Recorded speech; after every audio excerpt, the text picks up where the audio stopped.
AITA. I was a host and kicked out my conservative family during Thanksgiving before anyone ate.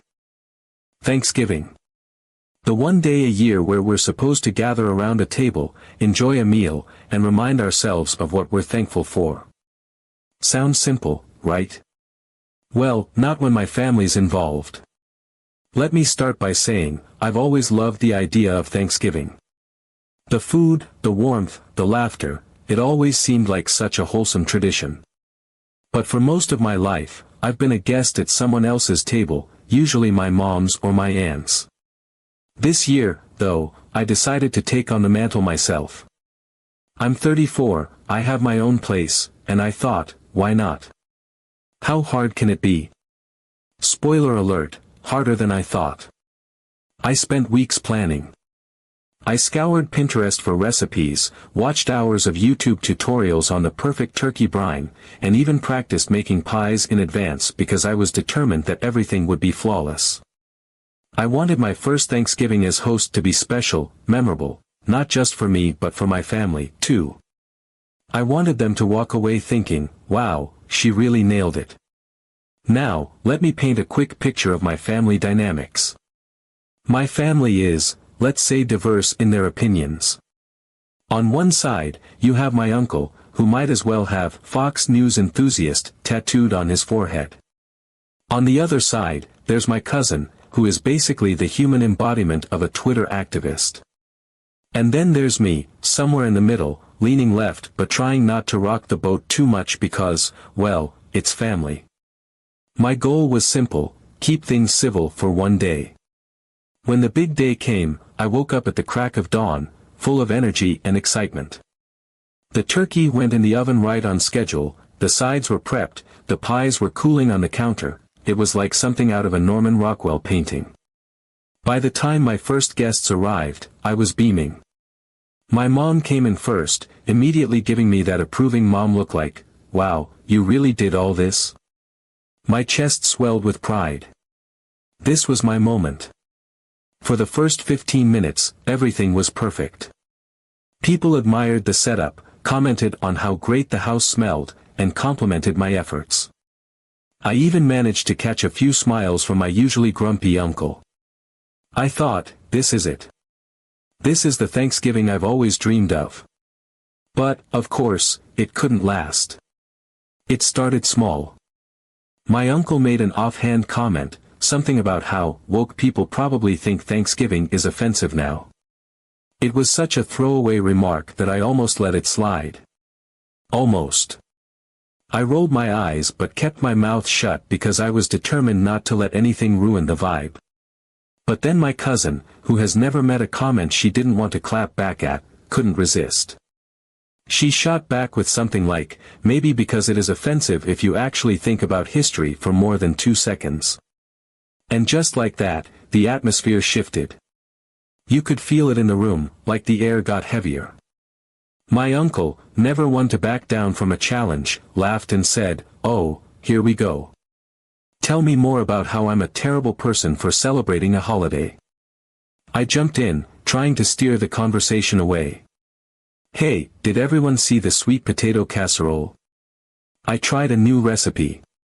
But no one was listening. The tension was like a fire, and every word they exchanged was gasoline. Before I knew it, they were in a full-blown argument, their voices rising with every passing second, each more determined to outdo the other. My uncle was on one of his familiar rants about cancel culture, leaning forward in his chair, gesturing with his hands like he was delivering a speech at a rally. His tone dripped with mockery and condescension, every word designed to provoke. It's like you can't even sneeze these days without someone being offended, he scoffed. People don't want traditions anymore, they want to rewrite history and make everyone feel guilty for things that happened hundreds of years ago.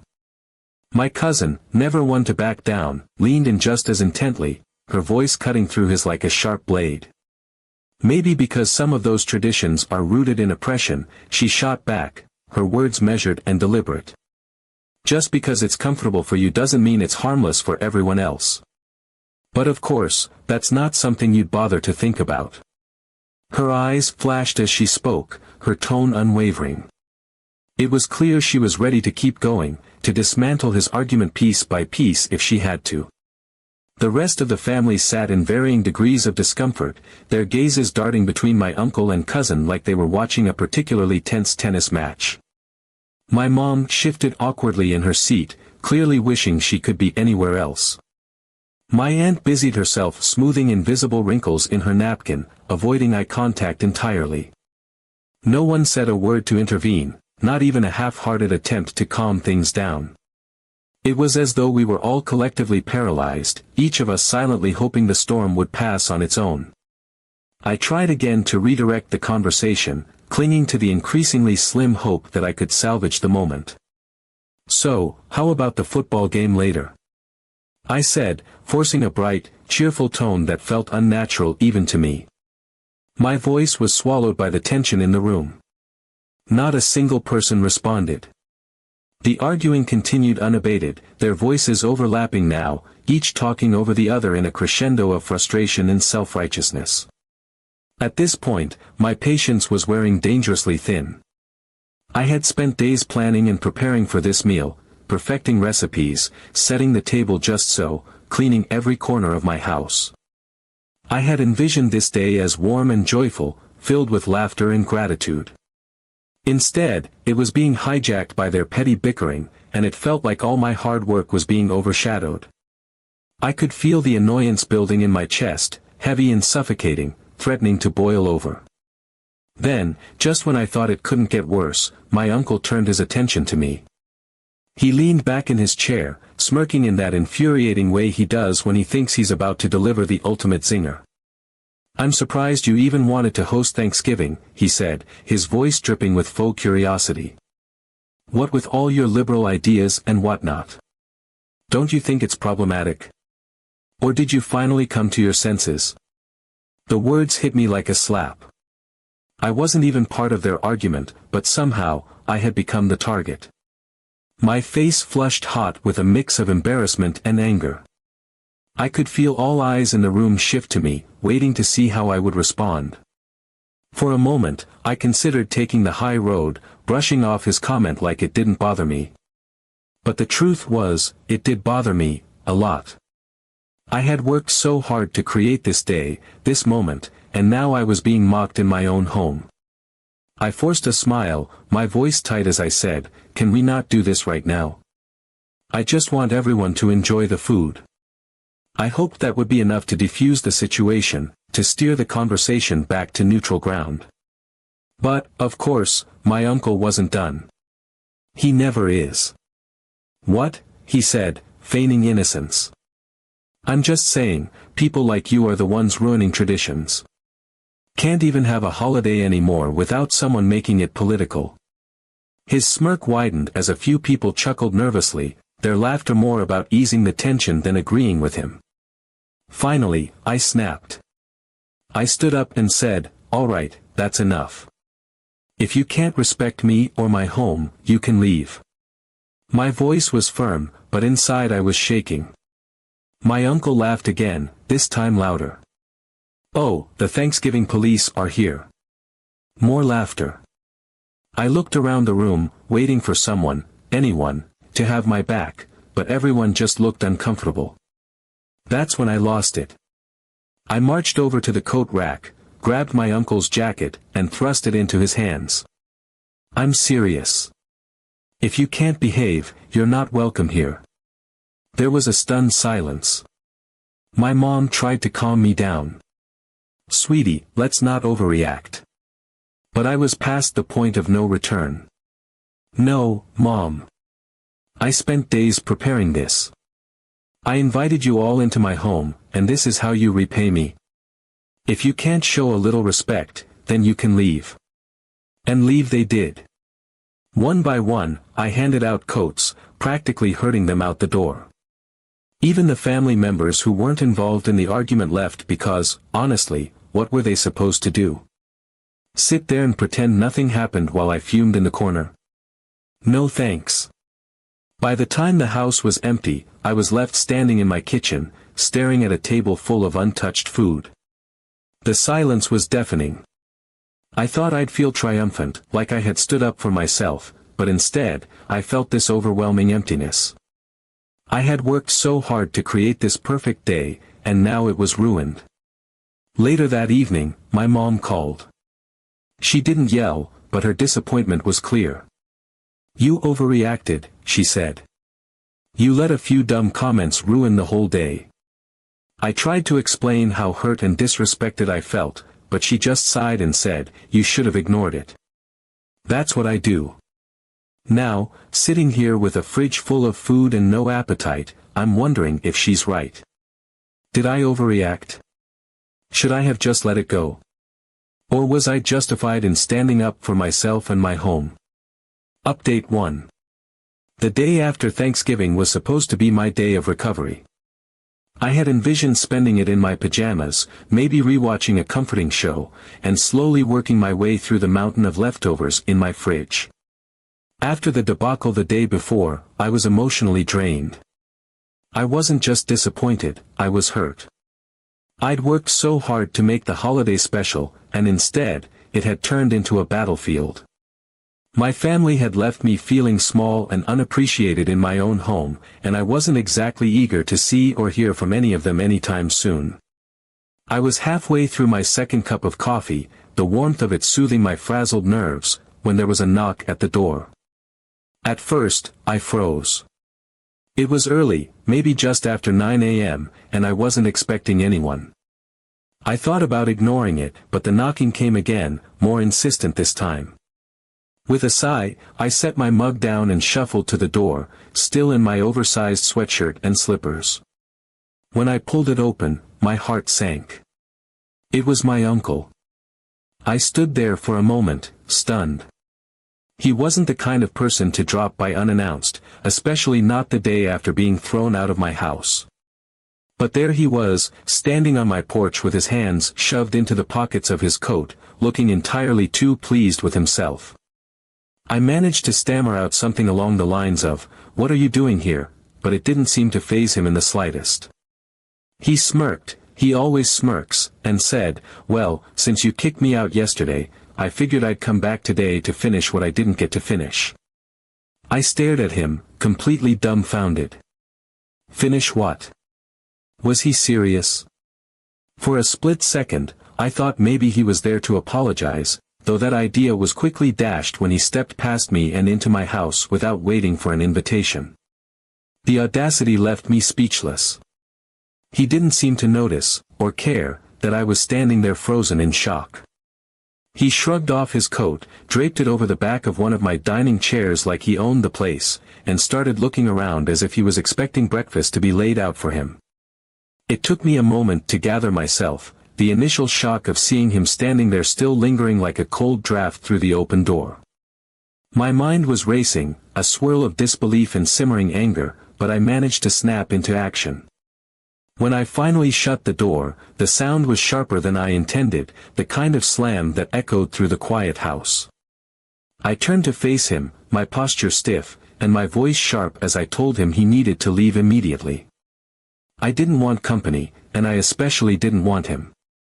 I could feel the heat rising to my face as I spoke, my frustration and disbelief bubbling just beneath the surface.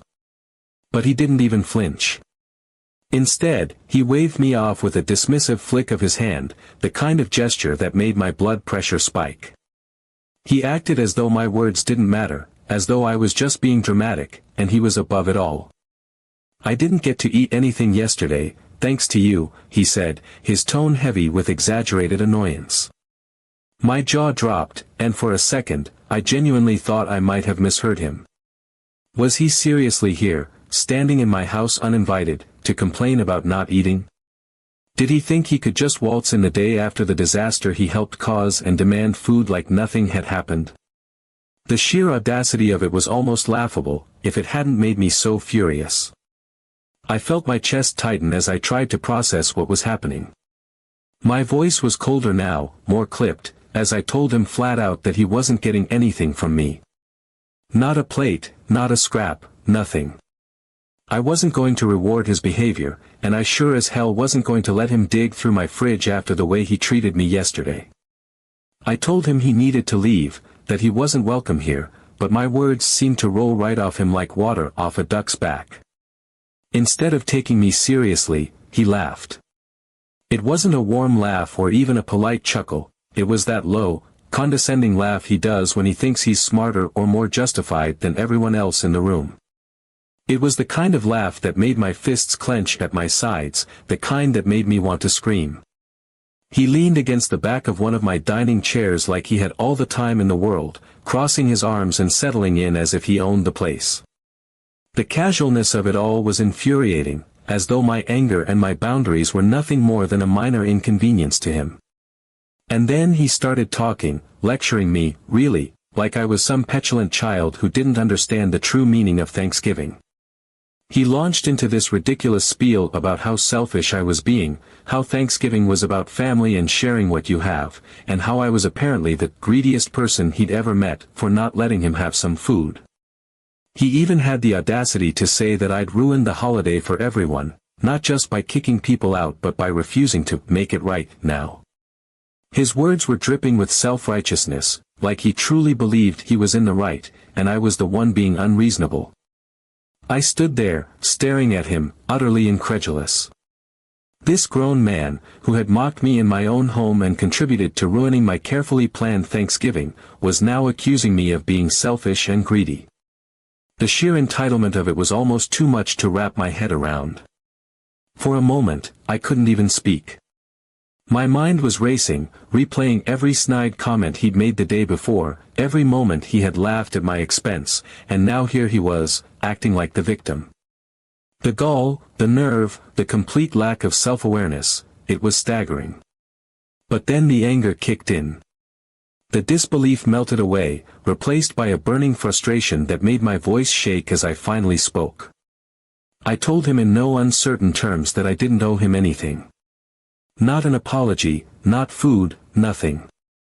I reminded him of how he had disrespected me in my own home, how he had contributed to ruining the holiday for me, and how he had no right to stand there and act like I was the problem. My words were sharp and pointed, and I didn't hold back. I wanted him to feel every ounce of the frustration and hurt he had caused me. The argument went back and forth for what felt like an eternity. He kept insisting that I was overreacting, that it wasn't a big deal, that it was just a little food. But for me, it wasn't just about the food. It was about the principle, about the utter lack of respect he had shown me, not just the day before but right now, standing here and demanding something he had no right to. I was furious, not just at him but at myself for letting him get under my skin again. I couldn't believe I was wasting my morning on this nonsense. I stood there for a long time after he left, my heart pounding and my hands shaking. I felt a mix of anger, disbelief, and exhaustion. How could someone be so entitled, so completely lacking in self-awareness? I replayed the whole interaction in my head, trying to make sense of it, but the more I thought about it, the more absurd it seemed. He had actually shown up to my house, uninvited, to demand food, and then had the audacity to call me selfish when I refused. Update 2. That afternoon, after my uncle's unannounced and infuriating visit, I tried to shake off the encounter. I told myself I wasn't going to let him ruin the rest of my day. I put on some music, busied myself cleaning up the kitchen, and tried to channel my lingering frustration into productivity. But no matter how hard I tried, his entitled behavior and the ridiculous accusations he hurled at me kept replaying in my mind. I was still fuming about it when my phone buzzed with a notification. At first, I ignored it, figuring it was just a news alert or some junk email. But the buzzing didn't stop. My phone kept lighting up with new notifications, one after the other, and curiosity finally got the better of me. I grabbed my phone and saw that the family group chat, usually a sleepy mix of forwarded memes and occasional birthday wishes, was suddenly blowing up with activity. My stomach dropped. What now? When I opened the chat, my jaw nearly hit the floor.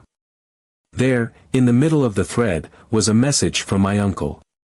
It was a long, self-righteous rant that started with, "I just want everyone to know what happened when I went to her house today to try and make things right." My eyes widened as I read on. He had completely flipped the narrative, painting himself as the victim and me as some kind of ungrateful, selfish villain. According to him, he had come over, out of the kindness of his heart, to apologize for the misunderstanding and clear the air, but I had refused to listen and had rudely kicked him out without even giving him a chance to explain. I could feel my blood boiling as I read the rest of his message. He went on to call me selfish and accused me of holding a grudge over a little family disagreement, as if I was the one who had made everything awkward and tense. To make matters worse, he ended his message by saying, "I just hope everyone else in this family can learn to show a little more grace and forgiveness, unlike some people." The audacity was off the charts. What really shocked me, though, was the reaction from the rest of the family. They started chiming in almost immediately, offering their support for him. My aunt commented that it was such a shame how divided the family had become and that she admired my uncle for trying to extend an olive branch. Another cousin said something about how family should always come first and how disappointing it was to see people holding on to anger. Even my mom, who had been somewhat sympathetic to me the day before, added a message saying, "We all need to work on being more understanding." I couldn't believe what I was seeing. It felt like a coordinated attack, a barrage of misplaced sympathy for the man who had single-handedly ruined Thanksgiving and then had the nerve to show up at my house demanding leftovers. My hands were shaking as I read the messages, not from sadness but from pure rage. How could they not see through him? How could they believe his version of events without even asking for my side? I felt like I was losing my mind. But then, I remembered something. My heart rate slowed, and a small, vindicated smile crept onto my face as I opened my phone's camera roll. When my uncle had shown up earlier, I had been so annoyed and caught off guard that I had instinctively hit record on my phone. I'd propped it up on the counter behind a cookbook, capturing the entire encounter just in case something like this happened. And now, I had undeniable proof of everything he had said and done, the dismissive attitude, the entitlement, the accusations, and, most importantly, his real reason for coming over, to demand food. Without hesitating, I uploaded the video to the family group chat. No captions, no explanations, just the raw footage.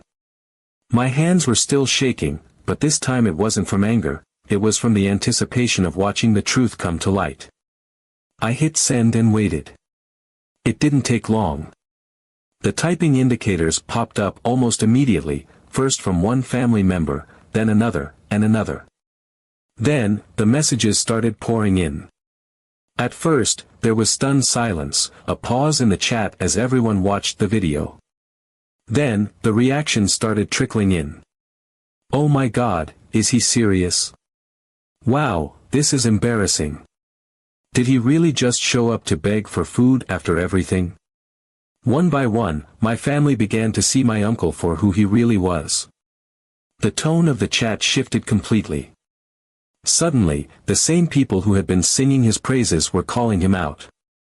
My cousin wrote, "Gluttony at its finest, uncle."